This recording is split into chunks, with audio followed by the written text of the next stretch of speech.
So a few years ago, we identified that our current financial system was no longer fit for purpose. It was about 30 years old, if I recall. So we thought long and hard about how we should approach the replacement, and came across the common process model approach, and we thought that was something for us.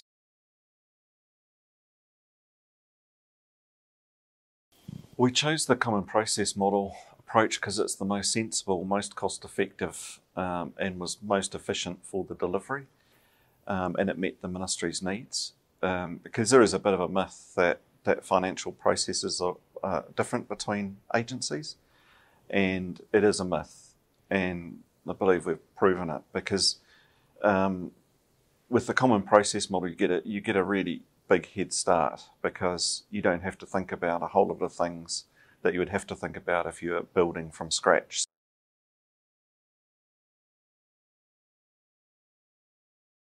So the common process model is the most sensible way of doing things. You would have thought that IRD and MSD are very different organisations, and therefore you'd want to have a lot of tailoring of the financial system. We had hardly any tailoring. But what's very interesting is that MSD is setting up a new departmental agency, the Ministry for Disabled People. So what we're able to do is take the common process model and approach that we used for MSD and then apply it to the new ministry. So we can actually stand up a new ministry in a relatively short period of time as well. And we're planning now to have the new ministry financial system based on the common process model established by 1st of October this year. So you can't do anything that fast if you try and customise for the agency. So that's why I'm a huge advocate from a taxpayer perspective. It's a less cost, less risk in implementation, and you just get there quicker. So I really support that model for that reason.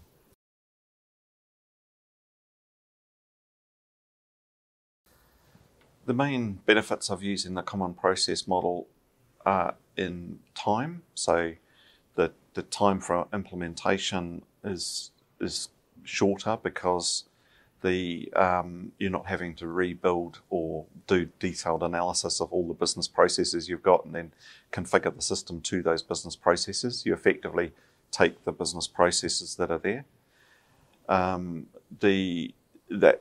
That leads to less resources required to implement, which also leads to a reduction of risk, because you're taking the learning forward. You don't have to learn it through the implementation, and the risks that were identified in previous implementations you can take forward. So those are the main advantages.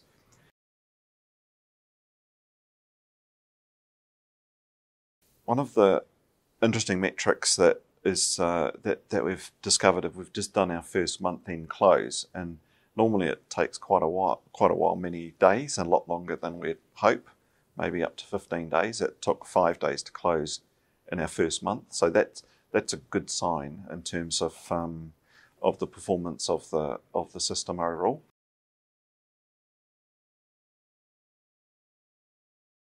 So one of the challenge with financial systems when they're all unique and very different is that it's very hard to get common data across the broader system. So if you talk to Treasury, the thing that they would like is to be able to look into agencies' systems and be able to see and abstract data that is in common, so they can then get a real-time view of what's happening with government financials in pretty much real time.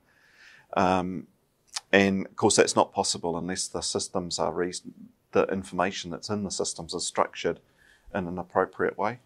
So I think the common process model leads us into that, where you get very much common information structures, common chart of accounts, common information that then can be abstracted out for purposes such as broader financial planning across government. So, and one of the things that what the common process model facilitates is a continuous learning process. So every implementation of a financial system creates new understanding and new knowledge which can be reapplied in the next one. So it does become a strong accelerator for change of the financial systems and therefore capability, and really leading to performance across the whole system.